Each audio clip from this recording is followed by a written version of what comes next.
Hello all of you. So guys, आज का हमारा जो टॉपिक है वो है फाइनेंशियल मैनेजमेंट का ही टॉपिक, कैपिटल स्ट्रक्चर। ओके, तो आज हम देखेंगे कि कैपिटल स्ट्रक्चर कंपनी का क्या होता है और what are the factors that affecting capital structure.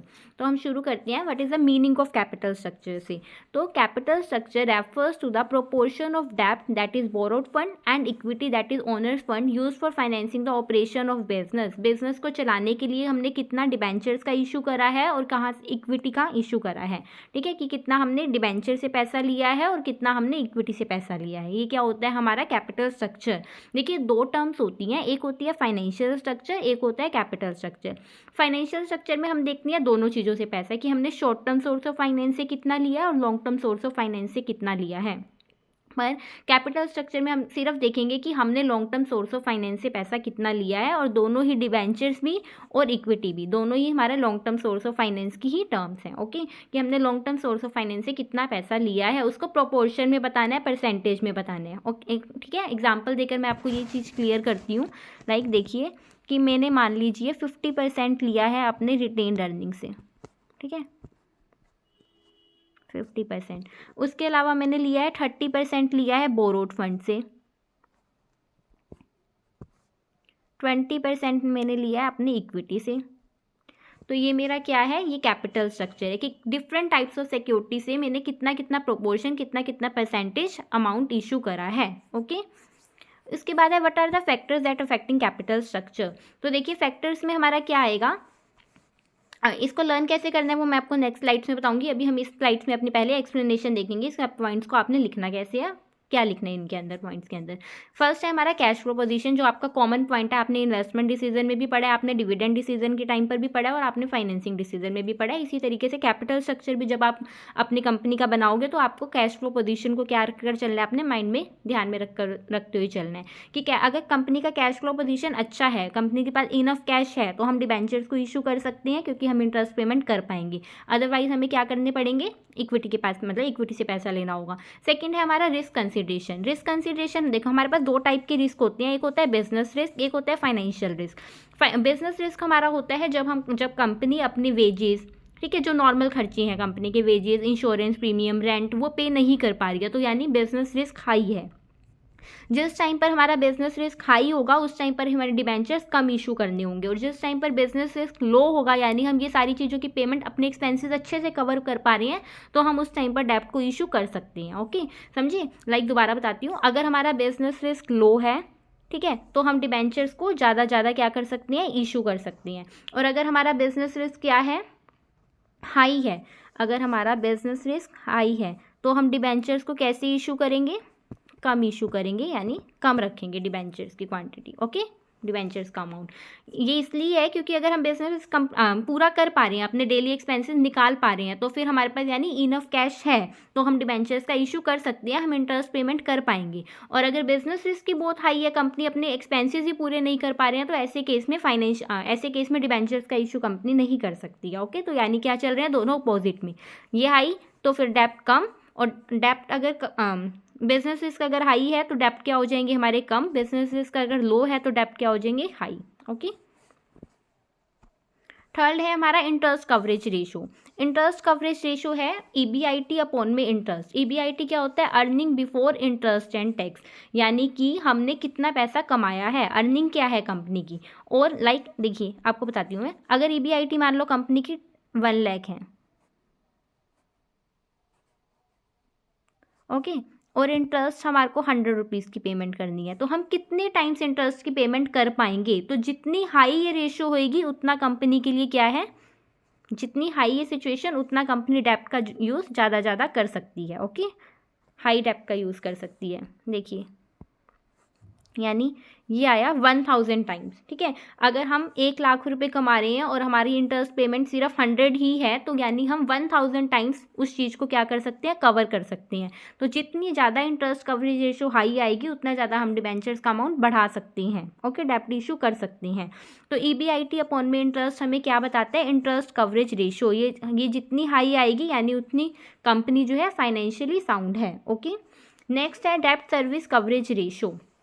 डेब्ट सर्विस कवरेज रेशियो इससे 1 पॉइंट और आ गया। मतलब जो चीज़ें हमें आईसीआर नहीं बता पा रही थी, इंटरेस्ट कवरेज रेशियो हमें नहीं बता पा रही थी, वो हमें डेब्ट सर्विस कवरेज रेशियो में पता चल जाएगी।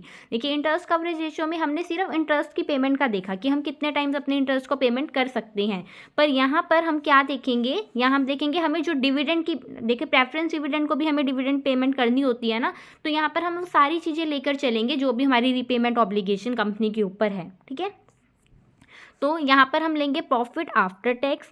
ठीक है, क्योंकि उसमें हम EBIT ले रहे थे, earning before interest and tax, यहाँ हम ले रहे हैं अर्निंग आफ्टर टैक्स। ओके, उसमें हम अपने इंटरेस्ट की पेमेंट जो हमने करनी है वो ऐड कर देंगे, जो हमें डिविडेंड की पेमेंट करनी है वो भी ले लेंगे, और नॉन कैश एक्सपेंसेस भी ले लेंगे। नॉन कैश एक्सपेंसेस होते हैं जैसे डेप्रिसिएशन, क्योंकि ये हमारे को रियलिटी दिखाता है। देखिए उसमें earning before interest and tax में हमारी जो अर्निंग्स होंगी वो नॉन कैश एक्सपेंसेस को भी लेस कर आई होंगी, पर यहाँ पर इसीलिए हम नॉन कैश एक्सपेंसेस को वापस ऐड बैक करते हैं अपने प्रॉफिट में, क्योंकि ये जो पैसा होता है एक्चुअल में कंपनी के पास ही होता है। ठीक है, ये पैसा कंपनी से बाहर नहीं गया है, ये पैसा कंपनी के पास ही है, नॉन कैश एक्सपेंसेस वाला।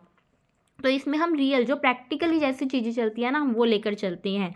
तो और डिवाइड बाय क्या करेंगे, उसमें हम सिर्फ इंटरेस्ट की पेमेंट का देखते थे कि कितने टाइम्स हम इंटरेस्ट की पेमेंट कर पाएंगे। यहाँ पर हमने क्या देखना है, preference dividend plus interest plus repayment obligation जो भी है इनका कैपिटल अमाउंट। ठीक है, जो भी हमने डिबेंचर्स के कैपिटल अमाउंट और इंटरेस्ट, डिबेंचर्स पे जो भी हमने कैपिटल अमाउंट और प्रेफरेंस डिविडेंड का जो भी कैपिटल अमाउंट है वो भी देना है। तो जितनी भी रीपेमेंट ऑब्लिगेशन है हमें वो सारी क्या कर चलनी है, ऐड कर चलनी है, और फिर हमें देखना है कि अब कंपनी कितने टाइम इन सब की पेमेंट कर पा रही है अच्छे से। ओके, तो नेक्स्ट पॉइंट हमारा रहेगा कॉस्ट ऑफ डेप्ट। देखिए कॉस्ट ऑफ डेप्ट और कॉस्ट ऑफ इक्विटी दोनों की हमें कॉस्ट को लेकर चलना है कि डेप्ट की कॉस्ट कितनी आ रही है और इक्विटी की कॉस्ट कितनी आ रही है। डेप्ट की कॉस्ट कैसे पता चलेगी हमें, इफ़ हाई कॉस्ट ऑफ डेप्ट, अगर कॉस्ट ऑफ डेप्ट हाई है तो हम इक्विटी इशू कर लेंगे।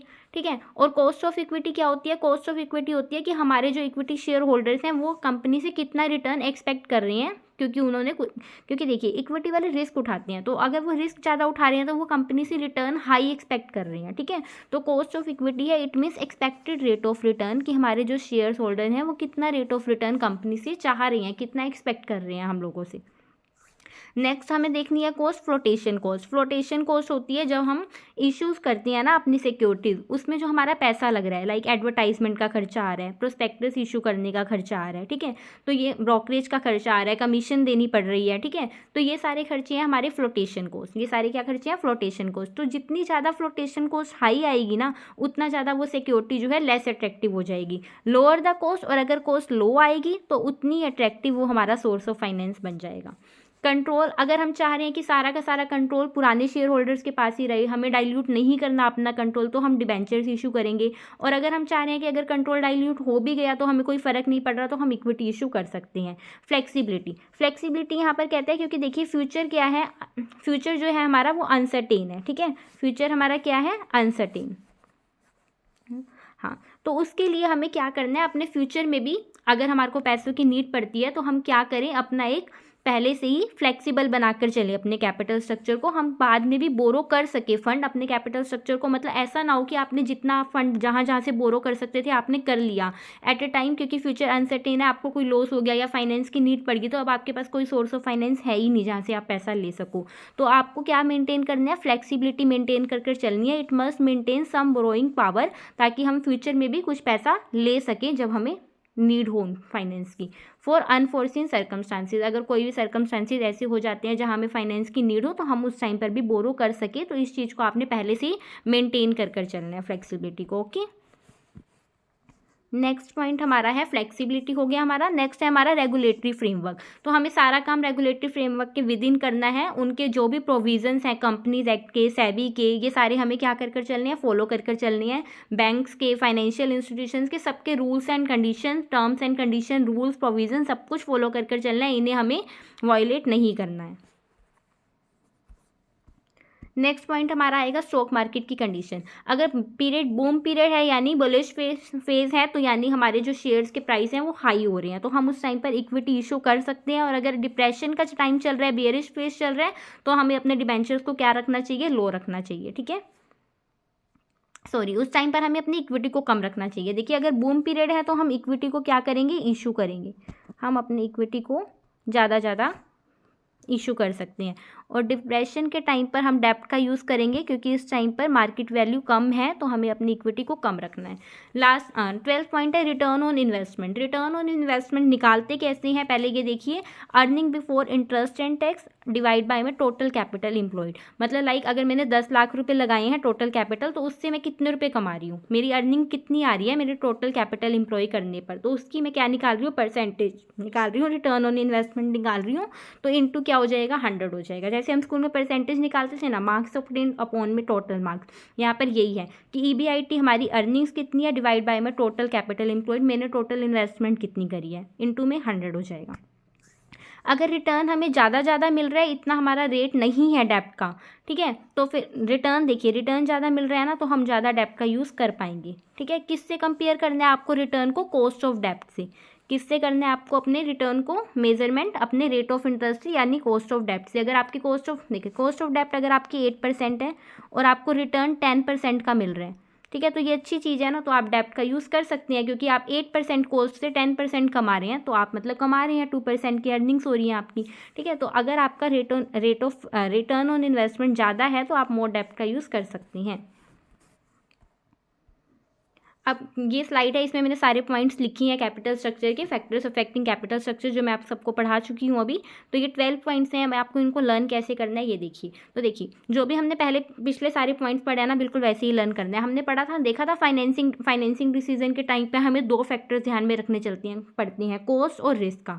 ठीक है, तो इसमें भी यही है, कॉस्ट और रिस्क को ध्यान में रखना है। कॉस्ट क्या है, सब सारी टाइप्स की कॉस्ट आ जाएंगी, कॉस्ट ऑफ डेप्ट, कॉस्ट ऑफ इक्विटी और फ्लोटेशन कॉस्ट। उसके बाद फाइनेंसिंग डिसीजन में ही हम कॉस्ट भी देखते थे, रिस्क भी देखते थे और अपना रिटर्न भी देखते थे।